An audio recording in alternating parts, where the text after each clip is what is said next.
ಸತ್ಯ ಸಂದರ್ಶನ ಎನ್ನುವ ಯೂಟ್ಯೂಬ್ ಚಾನೆಲ್ ಕಲಾವಿದರ ವೇದಿಕೆ ಅಂತಾನೆ ಹೇಳ್ಬೋದು. ಅದಕ್ಕೆ ದಯವಿಟ್ಟು ಪ್ರತಿಯೊಬ್ಬರು ಸಬ್ಸ್ಕ್ರೈಬ್ ಆಗ್ರಿ, ಈ ಒಂದು ಚಾನೆಲ್ ಅನ್ನ ಉಳಿಸ್ರಿ ಬೆಳೆಸ್ರಿ ಅಂತ ಹೇಳಿ ತಮ್ಮಲ್ಲಿ ಕೈ ಮುಗಿದು ಕೇಳ್ತೀವಿ. ಸ್ನೇಹಿತರೆ ನಮಸ್ಕಾರ ಸರ್, ನಿಮ್ಮ ಹೆಸರೇನು? ನನ್ನ ಹೆಸರು ಪ್ರಕಾಶ್ ಅಂತೇಳಿ, ಪ್ರಕಾಶ್ ಮೂಡಿಗೆರೆ ಅಂತ ಪೂರ್ಣ ಹೆಸರು. ನಮ್ದು ಮೂಲ ಚಿಕ್ಕಮಗಳೂರು ಜಿಲ್ಲೆ ಮೂಡಿಗೆರೆ ತಾಲೂಕು. ಆದ್ರೆ ನಾವಿಲ್ಲಿ ಹುಬ್ಳಿಲಿ ಮನೆ ಎಲ್ಲ ಮಾಡಿ 40 ವರ್ಷದ ಮೇಲೆ ಆಯ್ತು.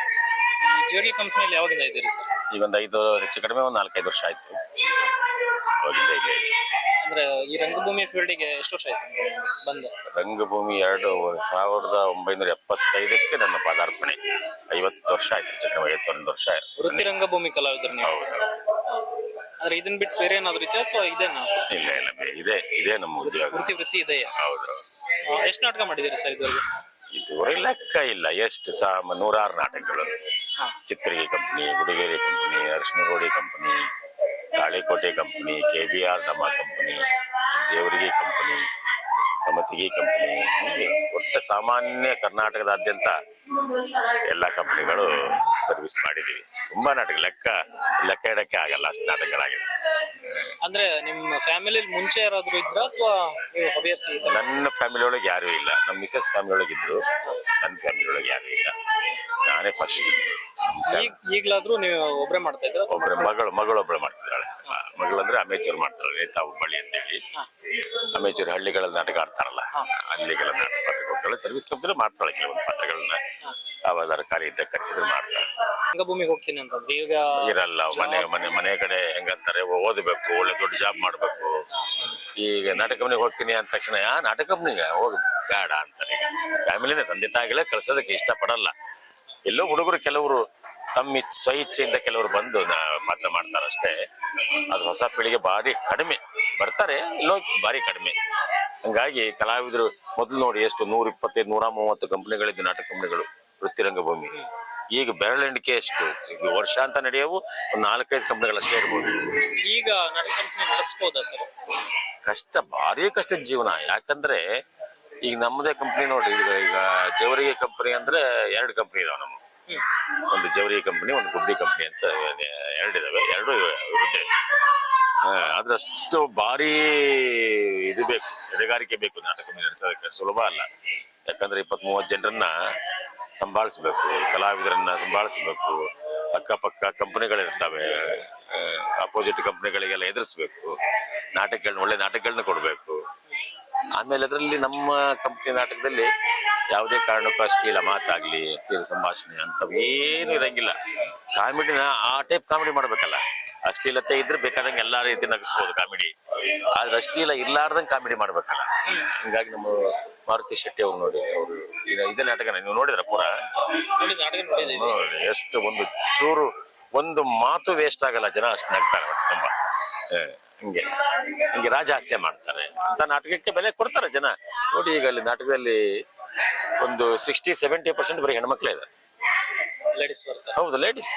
ಅದರಲ್ಲಿ ಜೇವರಿಗೆ ಕಂಪನಿ ಅಂದ್ರೆ ಆಲ್ಮೋಸ್ಟ್ ಲೇಡೀಸ್ ಪ್ರತಿಯೊಬ್ರು ನಿರ್ಭಯದಿಂದ ಬರ್ತಾರೆ. ಯಾವುದೇ ಮುಜುಗರ ಇರಂಗಿಲ್ಲ. ನಾಟಕ ಕ್ಲೀನ್ ಆಗಿರುತ್ತಪ್ಪ, ಒಂದು ಮೆಸೇಜ್ ಇರುತ್ತೆ ನಾಟಕದಲ್ಲಿ. ಹಾಸ್ಯನೂ ಕೂಡ ದುರುಪಯೋಗ ಪಡಿಸ್ಕೊಂಡು ಹಾಸ್ಯ ಮಾಡಲ್ಲ, ಜನರಿಗೆ ಬೇಜಾರಾಗಲ್ಲ. ಆ ರೀತಿ. ಖರ್ಚು ಎಷ್ಟು ಬರುತ್ತೆ ಸರ್ ಒಂದು ದಿನಕ್ಕೆ? ದಿವಸಕ್ಕೆ ಸರ್ ನೀವು ನೋಡಿ ಒಂದು 30-35 ಸಾವಿರ ರೂಪಾಯಿ ಖರ್ಚು ಬರುತ್ತೆ 2 ಶೋ ಇದ್ದಾಗ. ಹಂಗಾಗಿ ಮಳೆಗಾಲದಲ್ಲೆಲ್ಲ ಭಾರಿ ಕಷ್ಟ ಅನುಭವಿಸ್ತಾರೆ ಮಾಲೀಕರು. ಮಳೆಗಾಲದಲ್ಲೆಲ್ಲ ಕಷ್ಟ ಅನುಭವಿಸ್ತಾರೆ, ಅದನ್ನ ಇದರಲ್ಲಿ ತಗೊಂತಾರೆ. ಜಾತ್ರೆ ವರ್ಷ ಇಡೀ ಇರುತ್ತಾ ರಂಗಭೂಮಿ? ಇರುತ್ತೆ, ವರ್ಷ ಇಡೀ ಇರುತ್ತೆ. ಮಳೆಗಾಲ ಟೈಮ್ ಮಾಡ್ತಾರೆ? ಮಳೆಗಾಲದ ಫುಲ್ ಟೆಂಟ್ ಹಾಕ್ತಾರೆ, ಮೇಲೆಲ್ಲ ಶೀಟ್ ಹಾಕಿ. ಅಲ್ಲಲ್ಲ, ಮಳೆಗಾಲದಲ್ಲೂ ಜನ ಬರ್ತಾರ ಅಥವಾ ಎಲ್ಲಿ ಇರುತ್ತೆ? ಬರ್ತಾರೆ, ಯಾವ್ದಾರ ಒಂದು ಟೈಮಿಗೆ ಜಾತ್ರೆಗಳು ಸಿಗ್ತವೆ, ದೊಡ್ಡ ಕ್ಯಾಂಪ್ ಮಾಡ್ತಾರೆ. ಯಾವ್ದಾರ ಒಂದು ದೊಡ್ಡ ಕ್ಯಾಂಪ್ ಅಂದ್ರೆ ಈ ಸೈಡು, ಈ ಶಿರ್ಸಿ, ಕುಮಟಾ, ಕಾರವಾರ, ಇಲ್ಲಿ ಮಳೆ ಜಾಸ್ತಿ ಅಲ್ಲಿ ಕಡೆ ಎಲ್ಲ. ಇಂಥ ಟೈಮ್ ಬಿಟ್ಟು, ಇಂಥ ಏರಿಯಾ ಬಿಟ್ಟು ಬಯಲು ಸೀಮೆಗಳು, ಗುಲ್ಬರ್ಗ, ರಾಯಚೂರು, ಬಿಜಾಪುರ, ಆ ಸೈಡೆಲ್ಲ ಮಳೆ ಕಡಿಮೆ ಅಲ್ಲ. ಆ ಜಿಲ್ಲೆಗೆ ಹೋಗ್ತೀವಿ, ಯಾವ್ದಾರ ಒಂದು ದೊಡ್ಡ ಕ್ಯಾಂಪ್ ಮಾಡಿ ಒಂದು 3-4 ತಿಂಗಳು ಅಲ್ಲಿ ಫಿಕ್ಸ್ ಆಗಿರ್ತೀವಿ. ಅಂದ್ರೆ ದೊಡ್ಡ ಕಲೆಕ್ಷನ್ ಏನಾಗಲ್ಲ, ಲಾಸ್ ಇರ್ತದೆ. ಕೆಲವೊಂದು ನಾಟಕ ಚೇಂಜ್ ಮಾಡಿದಾಗ ಸ್ವಲ್ಪ ಕಲೆಕ್ಷನ್ ಇರ್ತದೆ. ಆಮೇಲೆ ಅದನ್ನೆಲ್ಲ ಮುಚ್ಕೊಳಕ್ಕೆ ಅಂತೇಳಿ ಸರ್ಕಾರದಿಂದ ಅನುದಾನ ಕೊಡ್ತಾರೆ. ಆ ಲಾಸ್ ಆಗಿದ್ರೆ ಮುಚ್ಕೊಳಕ್ಕೆ. ಜಾಗ ಬಾಡಿಗೆನೂ ತುಂಬಾ ಇರುತ್ತಲ್ಲ? ಜಾಸ್ತಿ ಇರುತ್ತೆ, ಆದ್ರೆ ಪರ್ಮನೆಂಟ್ ಇದ್ದ ಜಾತ್ರೆಗಳಲ್ಲಿ ಜಾಸ್ತಿ ಇರುತ್ತೆ ಬಾಡಿಗೆ. ಆದ್ರೆ ಅದೇ ಮಳೆಗಾಲದ ಕ್ಯಾಂಪ್ಗಳಲ್ಲಿ ಜಾಸ್ತಿ ಇರಲ್ಲ. ಕೆಲವೊಬ್ಬರಿಗೆ ಕನಿಕರ ಇರುತ್ತೆ ಕಲಾವಿದರ ಬಗ್ಗೆ ಬಹಳ. ಕೆಲವು ಕಡೆ ಏನು ಬೇಡ ನೀವು ಬಂದು ಆಡೋಗ್ರಿ ಅಂತ ಹೇಳೋರು ಇದ್ದಾರೆ. ಇವಾಗ ಹೊಸಬ್ರು ರಂಗಭೂಮಿಯಲ್ಲಿ ಬದುಕನ್ನು ಕಟ್ಕೋಬಹುದು. ಅಂದ್ರೆ ಏನು, ದುಶ್ಚಟಗಳಿಗೆ ಒಳಗಾಗಬಾರದು. ಇಲ್ಲಿ ಸ್ವಲ್ಪ ದುಶ್ಚಟಗಳಿಗೆ ಸನಿಹ ಆಗ್ತಾರೆ ಅಂತ ಕೆಲವ್ರಿಗೆ ಕೇಳಿದೀವಿ. ಆದ್ರೆ ಅಂತ ಈಗಿನ ನಮ್ಮ ಕಂಪ್ನಿಲಿ ಒಂದು ಅಡಿಕೆ ಹೋಳು ಹಾಕೋರು ಸಹಿತ ಭಾರಿ ಕಡಿಮೆ. ಒಂದು ಗುಟಕ ಹಾಕೋದಾಗ್ಲಿ, ಸ್ಮೋಕರ್ಸ್ ಆಗ್ಲಿ ಭಾರಿ ಕಡಿಮೆ. ಎಲ್ಲೋ ಬೆಳವಣಿಗೆ ಒಬ್ಬರಿಬ್ಬರು ಮೂರು ಇರ್ಬೋದು ಅಷ್ಟೇ, ಯಾರೂ ಇಲ್ಲ. ಡ್ರಿಂಕರ್ಸ್ ಆಗ್ಲಿ ದುಶ್ಚಟಗಳು ಮಾಡ್ಲಿಲ್ಲ ಅಂದ್ರೆ ಇಲ್ಲಿ ಅವ್ರು ಕೂಡ ಸಂಬಳ ಇದಕ್ಕೆ ಏನ್ ತೊಂದರೆ ಆಗಲ್ಲ. ನಡೆಸ್ಕೊಂಡು ಹೋಗ್ಬೋದು. ಐಷಾರಾಮಿ ಜೀವನ ಕಷ್ಟ ಆಗಲ್ಲ, ಜೀವನ ಮಾಡ್ಬೋದು. ಮತ್ತೆ ಎಷ್ಟು ಜನ ಇದ್ದಾರೆ ಸರ್ ಈ ನಮ್ಮ ಕಂಪ್ನಿಯಲ್ಲಿ? ಆರ್ಟಿಸ್ಟ್ ಒಂದು 15-16 ಜನ ಇದ್ದಾರೆ. ಕೆಲಸಗಾರರೆಲ್ಲ ಸೇರಿ ಒಂದು 25 ಜನ ಆಗ್ತಾರೆ. 50 ಜನ, 25 ಟೋಟಲ್. ಪೇಮೆಂಟ್ ಅದು ಇದಂತ ಖರ್ಚು ಸುಮಾರು ಇರುತ್ತೆ. ಬೆಳಕಂದ್ರೆ ಅನೌನ್ಸ್ಮೆಂಟ್ ಅಂತ ಕಳಿಸ್ಬೇಕು, ವಾಲ್ ಪೋಸ್ಟ್ ಹಚ್ಚಿಸ್ಬೇಕು, ಇದು ಮಾಡ್ಬೇಕು, ಪ್ರಚಾರ ಮಾಡ್ಬೇಕು, ಬೋರ್ಡಿಂಗ್ ಮಾಡ್ಬೇಕು, ಊಟ ಉಪಚಾರ, ಮತ್ತೆ ಕಲಾವಿದರಿಗೆಲ್ಲ ಅವ್ರಿಗೆ ಖರ್ಚಿಗೆ ಕೊಡ್ಬೇಕು.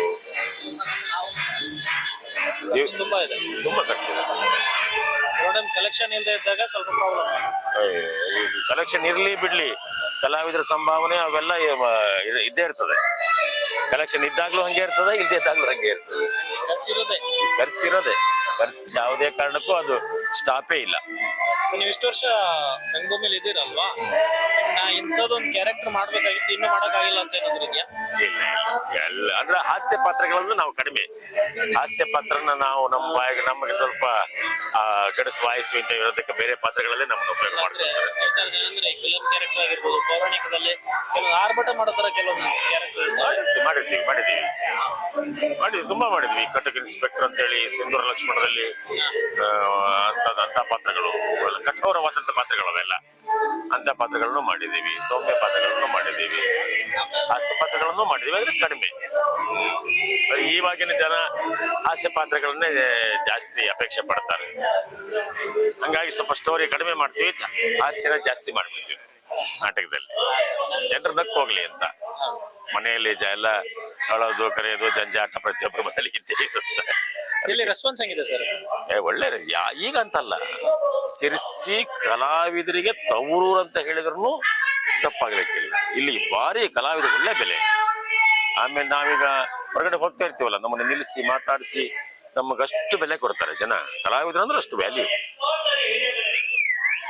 ಸ್ನೇಹಿತರೆ ಕೇಳಿದ್ರಲ್ವಾ, ಶಿರ್ಸಿಯಲ್ಲಿ ಕಲಾವಿದರಿಗೆ ಯಾವ ರೀತಿ ಬೆಲೆ ಕೊಡ್ತಾರೆ ಅಂತ ಅವ್ರ ಬಾಯಿಂದ ಕೇಳಿದ್ವಿ. ನಾಟಕ ತುಂಬಾ ಚೆನ್ನಾಗಿದೆ. ಈ ವಿಡಿಯೋ ನೋಡಿದವರು ಆದಷ್ಟು ಹೆಚ್ಚಿನ ಸಂಖ್ಯೆಯಲ್ಲಿ ನೀವು ಬನ್ನಿ, ಮತ್ತೆ 4 ಜನರಿಗೆ ಹೇಳಿ, ನಿಮ್ಮ ಫ್ಯಾಮಿಲಿಯವ್ರನ್ನ ಕರ್ಕೊಂಡು ಬಂದು ನಾಟಕನ ನೋಡಿ, ಕಲಾವಿದರನ್ನ ಪ್ರೋತ್ಸಾಹಿಸಿ, ರಂಗಭೂಮಿನ ಉಳಿಸಿ ಅಂತ ನಾವು. Thank you sir. ನಮಸ್ತೆ.